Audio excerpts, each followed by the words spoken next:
Well, hello and welcome to episode 3 of the StarCodes podcast. Let's give a warm welcome to my co-host, Emily. Priestess Cody. Yeah. I'm so happy to be here with you today so we can go over all of these exciting updates with astrology. Now, remember, this podcast is for those of us who want to know the truth, who want to study where science and astrology can marry and meet and carry us into this new energy where we can actually be grounded in the truth and excavate knowledge of the mythologies in our stars and bring them into our future where we are in a co-creative space. We are actually in between the age of Pisces and Aquarius in the age known as the Pegasus. So we do have 2 other episodes that go deep into what sidereal astrology is and about the Pegasus mythology, which is appropriate for the exact time we're in right now. So I recommend you go back and listen to those. But for those of you listening today, our podcast is going to be all about new planets that are entering our orbit and what we can expect in the next coming months in astrology. So I'm pretty excited because we're going to be going over the planets Sedna and Planet 9, and we're going to give you a little recap because actually, a lot of these planets, they were only recently discovered or rediscovered, right? So Pluto, Chiron, all of these planets were discovered recently, meaning that we have a very limited knowledge. And what happens when we find a planet with very little knowledge and it's still new is we end up making it more fatalistic than it needs to be because we're scared. We fear, we don't understand. So I just want to remind us that some of this might seem scary because a lot of the research that we're looking at or the themes we're discussing are written by the wise men of yesteryear. How do we explain it without saying the P word? Reclaiming the energy. This is an important conversation to have. This is the time to look at the new planets, okay? It's just where we are in reality. We need to look at these are our friends. Exactly. So we stop taking account when a new planet enters our orbit. The planets vibrate with us and orbit with us as needed. So they come into our collective consciousness and awareness, or they explode into an oblivion, depending on what we need as a collective. So it's always about learning. And so when we have certain signs that just share planets, or we don't have one planet per 13 signs, we just logically must think, oh, eventually there will be 13 planets that each coincide with one zodiac. And what happens is we just don't want to be limited in this new energy to, oh, well, we're just going to go with the classic tarot and we're going to go with the classic pizza astrology. We're not doing that. We're actually looking at, well, we're all co-creating. We're all so beautifully, uniquely intuitive. And there's science to back this up for us. So we can look at what science already knows and then go from there together.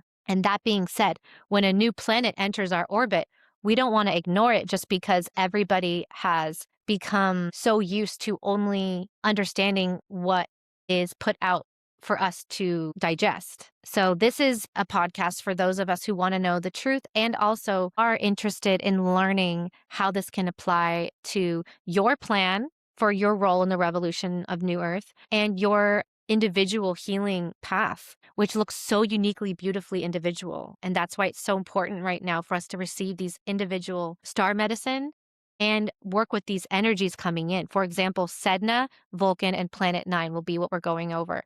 Now, Vulcan, like I said, is more of a hypothesis, whereas Planet 9 is the number one most sought after, most researched, most studied planet that also has barely any evidence. Sedna does have evidence and is basically being incorporated. So we're going to have Emily get us started with Sedna. Yay.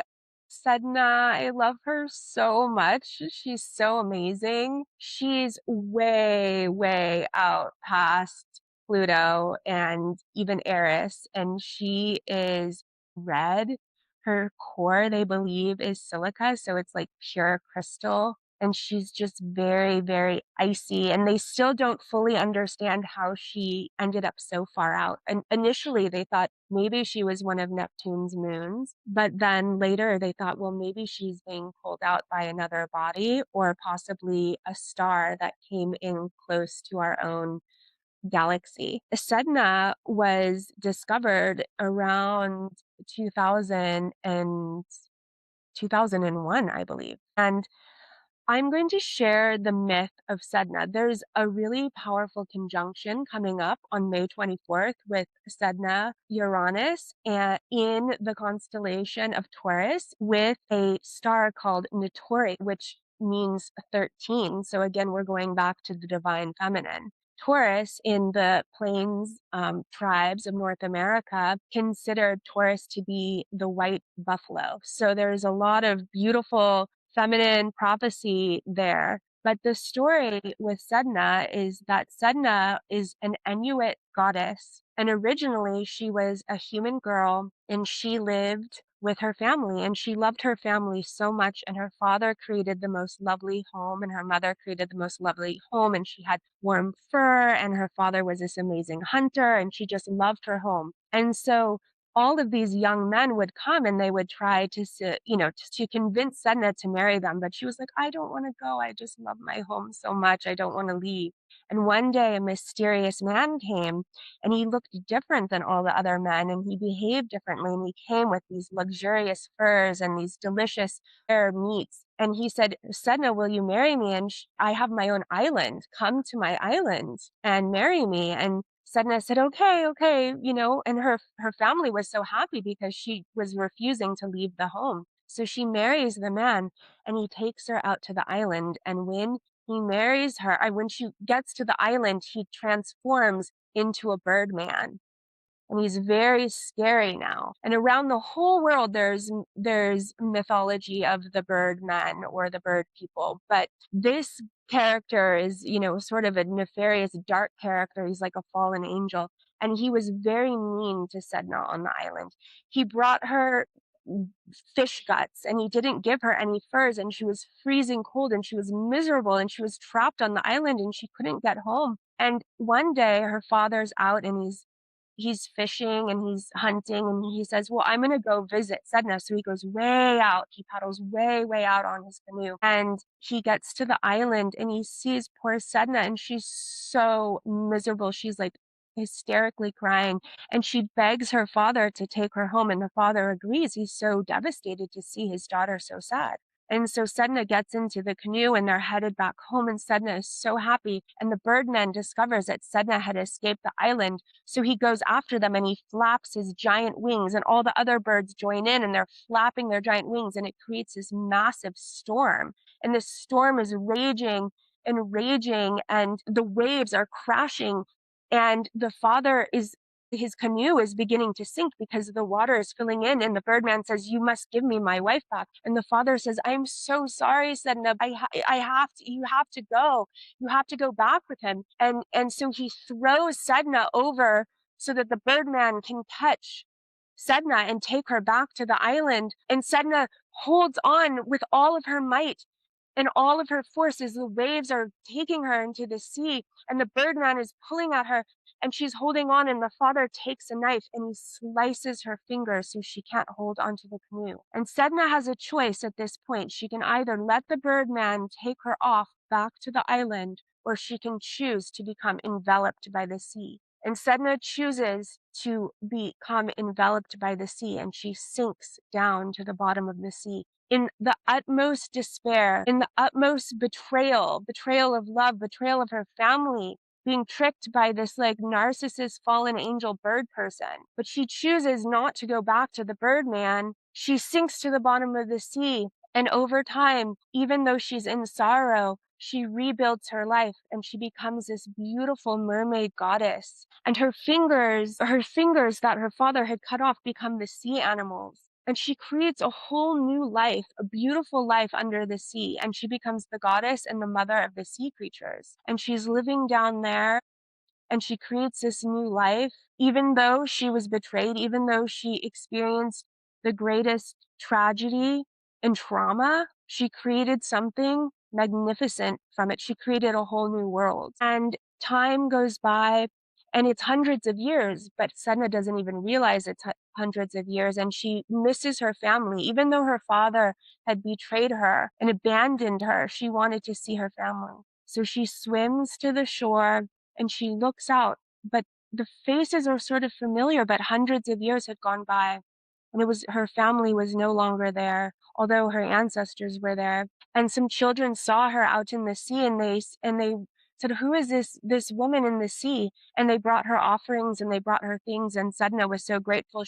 She brought them an abundance of food from the sea. But after time, they forgot Sedna again. And so Sedna said to all the sea animals, "Don't go. You have to stay here. I'm sorry, but you can't go." So then the village realized, "Oh, well, where's Sedna? Sedna, she has to bring her animals back." So then they send down the shaman who's able to travel down to the sea. And he goes down to the sea and he sees Sedna and she's very lonely. She misses the human connection and he brushes out her long, long mermaid hair. And she's so grateful to have the companionship of the Inuit shaman that she sends back an abundance of food.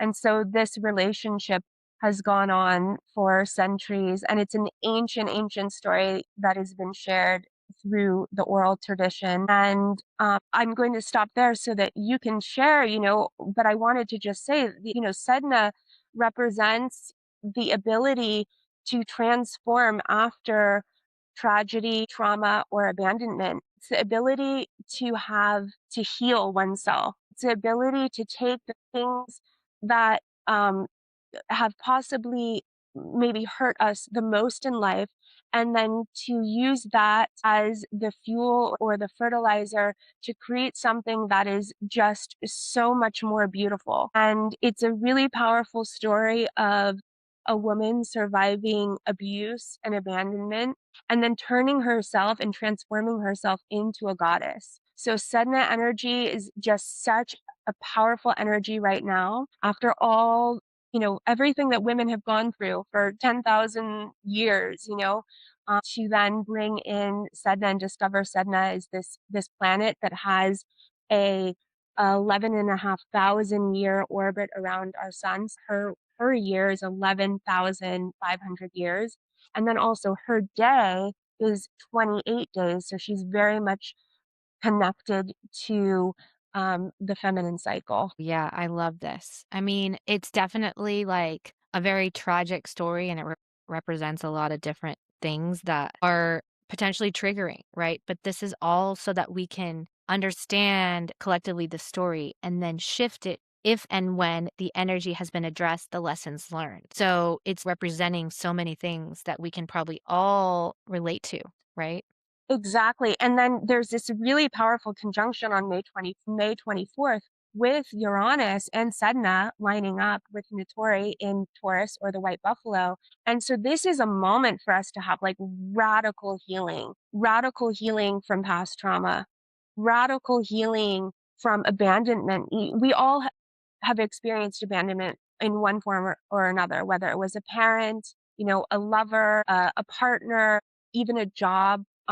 Sometimes that can be very traumatizing. We've all had moments where the rug has been pulled out from under us and we've had to transform. And so, wherever that is, that hidden wound inside of us, May 24th is a really great time to just really like allow ourselves to have radical quantum healing in that powerful stargate at that moment, because again, Notori is the number 13. It's the foot of the bull, so it's moving forward with healing and strength in that time. So it's really like so exciting. Definitely don't on May 24th, do not go on like an online date. Do not meet you don't want to accidentally meet a Birdman who might invite you to an island. Don't, but it's a great time if you have a friend that's going through like some sort of breakup or like some crazy thing, take them to lunch, take them to dinner, check in with your friends, help be in community and help those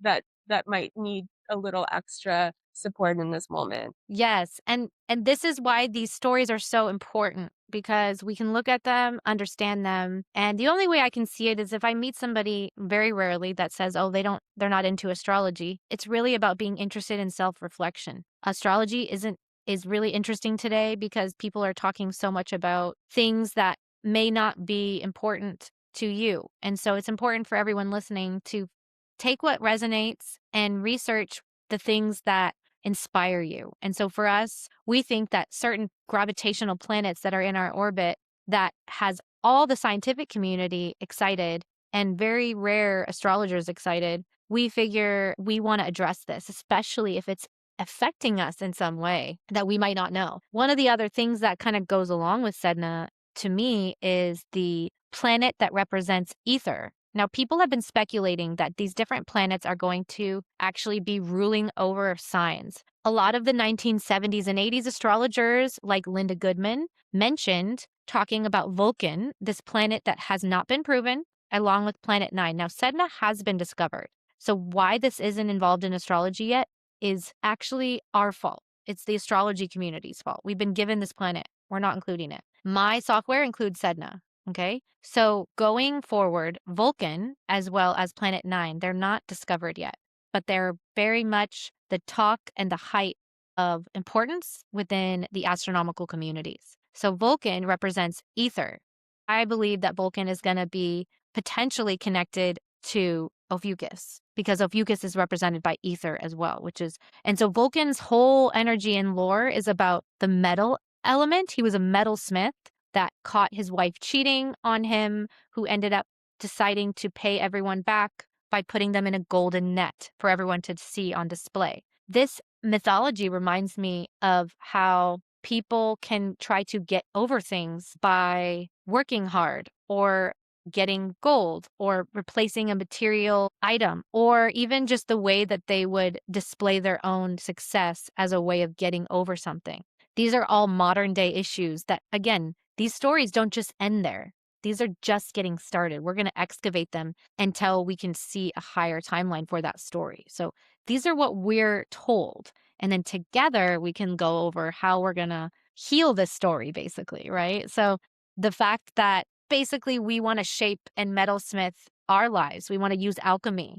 The story is interweaving a lot of other themes. Vulcan is the planet of ether and is represented by a metal goldsmith. The element of metal is very mature. And I believe that the discovery of Vulcan is going to be pairing with Sedna as the actual ability to heal from the first ray of willpower, that's what it's known as well as the spiritual will that can come from times of difficulty. A lot of these planets are giving us these themes and we're weaving them together as a collective. So because Sedna's already been discovered, let's collectively weave this in to our chart. And what's interesting is Vulcan is also a similar orbit of 8 to 10,000 years.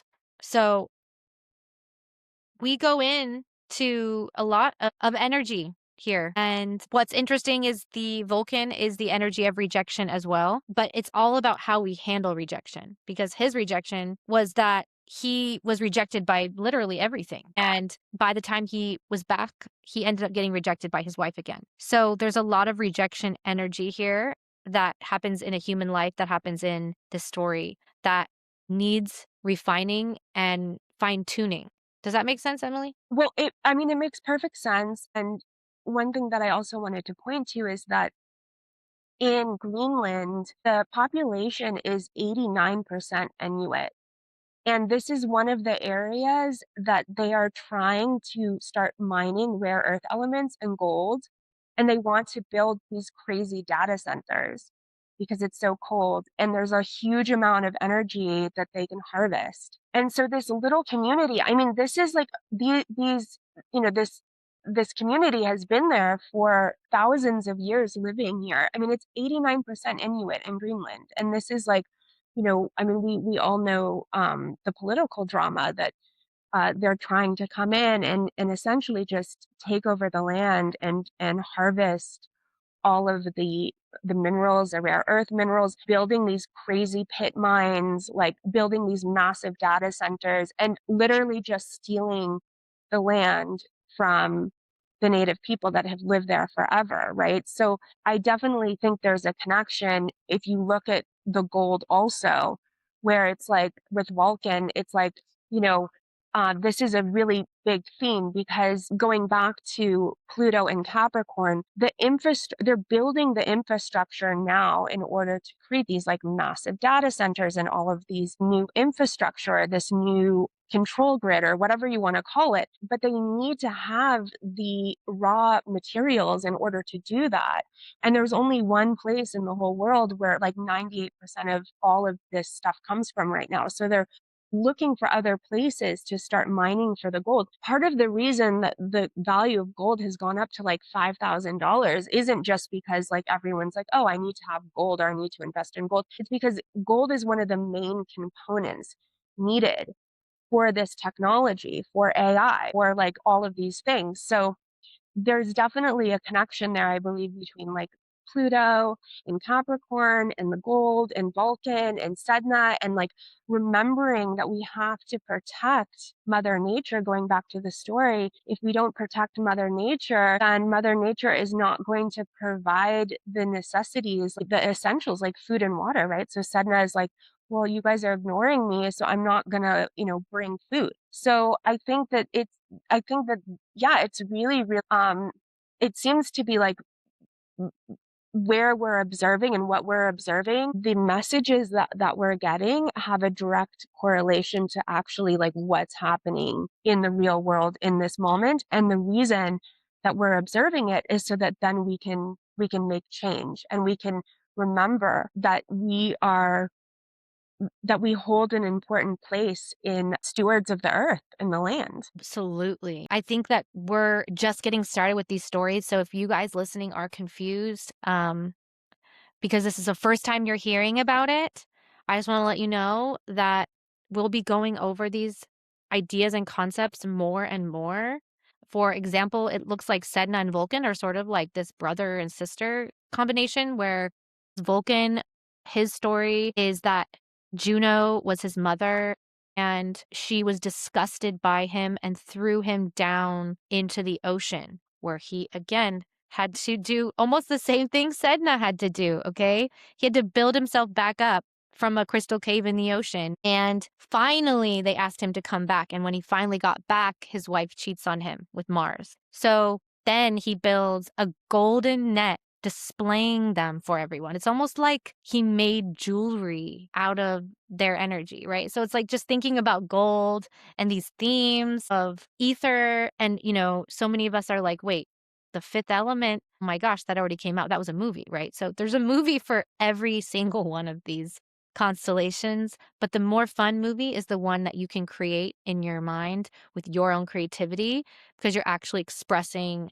and growing. Remember when we're on AI or we're watching TV, we can just lose that connection to co-creating our reality. Yeah, I mean, that's really so fascinating that he was also thrown into the water and experienced that same sort of trauma and betrayal. And we can see that over and over again where, a small group of people throw it just, or like, whatever, we're just going to throw you away because you don't have any value. But then that person comes back and becomes even more powerful and more magnificent. And yeah, it's just like, I think the paradigm shifting. We can see it. Like the timeline is definitely shifting. So I think I'm really optimistic. I think that it's important to have these conversations because they need to be had, and everyone's looking at what's going on around the world, and it seems like complete. I mean, it is complete devastation and chaos, but we do have the ability to come together and make change. And in order to make change, we have to face like some of these hard truths. Yeah. And I just want to verify that, part of what we can do right now is look inward and excavate ourselves because we are co-creating more than we used to. We really are in some sort of an ascension, meaning that as we get closer to that fifth dimension, or those, a lot of us are already existing within that, by the way. But as we get closer to that, your ideas manifest more instantly. Whatever you're visioning can happen. And so that means that we're all learning this. And this is a huge time for us to become like Vulcan, who was the spiritual advisor to the gods. And we're basically doing that, right? Each and every one of us are becoming spiritual advisors to the gods. And we know that we're being spiritual advisors to ourselves first and foremost, right? And here we don't worship the stars or worship anything. We are learning and excavating. And so I just want to make sure we make that point clear, that we're talking about these not because we're going to do secret rituals with them, but because we want to understand so that we can all grow, and the only way is through. So yes, those Neville Goddard energy is a great idea, but it only serves a very basic function of a 3D world and how to hijack that matrix. We're not looking to hijack, we're looking to open and awaken, which is a different type of manifestation and control that, in fact, invites us to get to know ourselves and to get to know our feelings so deeply that we come up with, just like Vulcan, who had to spend a lot of time alone honing on his craft, or like Sedna, and we have to have that cave moment. Everybody has a different thing. So everybody is completely aligned to their own thing. I can't begin to generalize, but collectively, these planets are ushering us in to understanding for ourselves. That's why I think it's so important from the age of Pisces to the age of Aquarius, how much has to happen, which is that we are not relying on religions, we're relying on the stars directly. We're going directly to the source. And Yes, that's where I think we should. exactly. And back to what's happening right now, a lot of us have known for years and years kind of what's happening because we study the astrology of what's happening. And so 2027 has always been a big year for complete and total change. So this year is a year of revolution because we're looking at Uranus in the Algol, Medusa, and Pleiadian arc. This is going to happen for the rest of the year. And this is about Uranus, which rules the stars. And in the olden times, they said it ruled the firmament. Okay. Some people still believe it does. So the Uranus is the ruler of the stars. When a star system like the beehive cluster of Pleiades and Algol, which is the most feared star by the P word, they are going to unleash a lot of energy that's very different at the same time. So Medusa is going to give a lot of protection to people with spiritual gifts right now, but it's also going to be an omen of war. Then the energy of Pleiades is talking about women becoming warriors to help heal and ascend a specific timeline. When Uranus is connecting to these star systems, we have to look at what happened last time. Last time it happened, it was 1940 to 1942, which was the rise of all the fascist leaders, also the rise of the women in the workforce. They all went into the workforce in 1942 and they never went back, or they never came back. Now, 2026, we have a completely different energy, and we're looking at how women are creating their own energies completely and are leading the energy of what it truly looks like to have a thriving life and a thriving world outside of old and decaying systems. And so it's not necessarily about the gender of women, but it is about the energy of the feminine, and how there really isn't any reverence to the feminine energy in any way right now on the planet. People that say the divine feminine is overused, it's like, well, but it doesn't exist at all yet. So I don't understand. What do you think, Emily? I know that like interested in the divine feminine and very much embodying it. So what do you feel about that? Thank you. Yes, I mean, I agree with you. The divine feminine is the yin energy, but the strength of the yin, as you had said in the previous episode, that there's nothing wrong with resting. Resting is so important, right? Like holding space so things can grow, whether it's from our imaginations or whatever. But I think that, yeah, the history is really, really fascinating with what happened with women. And for the most part, women were traded and sold forever, for like 10,000 years. It was terrible. And it wasn't until like the 1970s that a woman could even have a bank account in the United States. So that's like very recent. And then even just this, all of the systems that were created don't hold space for women to be able to have things like their moon cycles, because it's like, no, go to work, go to school, do this, participate. You have to be like a man. And the pressure on women is so intense right now. You have your career, take care of the children, take care of the home, and also look so beautiful and amazing. And if you don't do all of those things, then you have like failed. And it's like this really crazy system. Like if you look back on it, it's like a really crazy system that has been, it was purposely orchestrated in this way so that women did not have value, so that they would send their sons off to war to be culled. And then, the women were the ones that were, they were the midwives, they were the priestesses, they would give the medicine, they would go into the forest. And the older a woman was, she knew like which mushroom to get cycle after cycle, season after season. There's seasons within seasons, and within a year we have our seasons, but then there's 7-year seasons or 20-year seasons. And so it's this, all of this information is coming back into the collective consciousness. Now, all of this information is being given back to women so that they have the power of their own moon cycle, their own fertility, and also offering grace, I think is a really important part of it. I personally just love the energy of like the Sophia consciousness. And it's really, really deep. I mean, for example, initially in like Christianity, for example, the Trinity was actually the Son, the Father, and the Holy Mother, right? And then they changed it to the Holy Ghost. But like in the old, if you go back and you look at like the really old writing, it said Holy Mother. And so like weird how they took that out and then they changed it and then all the things have been changed. So I think that it's just important for us to hold space for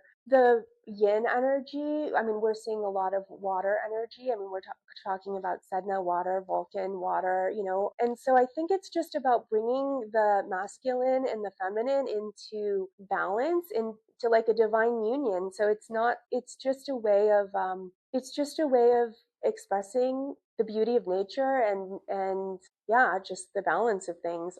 That's sort of my feeling on it. I don't know. I don't feel like, I personally don't think divine feminine is being overused. It's, I mean, And it's so exciting to learn how these stories will help to explain some of the missing parts of yourself that you might have totally overlooked. So, with Vulcan being a whole new element of ether, and yeah. Sophia represented by ether, and also Sophia being highly connected to Ophiuchus. So, of course, you're interested. And what about Mary Magdalene, and what about the 13th apostle? And then that connects to the 13 constellations. But then they like removed the 13th apostle. That was like Jesus's wife. Like, really? That's so, and not only that, not only was Mary Magdalene Jesus's wife, but she also was the one who like helped bankroll the whole setup with her money. She like was feeding all of the apostles. So that's like 13, the 13th apostle, and then it's like completely wiped out. The 13th constellation is wiped out. That's just like a control mechanism. And we can see it. I mean, we see it in like, going back to the creepy Birdman on the island, like we see how women were treated, in the modern context of everything that's unfolding. And it's like, no, we're going to reclaim that power within us, and know that it is important to hold space for all of the aspects of the feminine, whether it's a wild woman, or the soft, or whatever it is. But I think it's a really big part of the collective consciousness and the collective unconsciousness that's unfolding before us, and that's why so many people are talking about it. Yes. And this is why things like Vulcan representing ether, and also the story of Sedna and Vulcan both requiring people to go into a cave in the same way that the guy from Human Design did, the same way that Jesus did. And of course, my belief for Mary Magdalene is that she also did, and that they were equal partners in many ways spiritually, and that she was a star astrologer. So, of course, I am biased because I'm a star astrologer, but I did see that she was charting the star, and I know that it was very commonplace to do so. So there's just so much that we can look into with how this can help you emotionally, and how this can help you physically when you interact with the alchemy of stars, really choosing to take what happened to you and actively burning it off to create energy. Totally. Exactly. I love it. And at this time, this year with the Uranus, Pleiades, Algol, Medusa, this is such a feminine year. Remember, I told you what happened in 1940 to 1942. All of those themes are coming up, except for now, we also have Sedna there. We didn't have Sedna there before. It's amazing. I mean, it's amazing. Anyone listening today, if you have questions, comments, or concerns for any of these space, star, astrology, mythology related things, we would love to hear from you because we're going to be going in deep. And listening to that first episode we kind of went over what's happening this year, but it's about to get so intense, especially this summer. The stars of our year, really understanding the star of Pleiades and the stars of Algol and Medusa will help you to excavate your own blockage, where you're denying the feminine in yourself, where you're at war with yourself. So many of us are at war with honestly the 3D system. The system is evil. The people are not. So if you have and you feel that your soul is attached to your body, this is going to be so important work for you.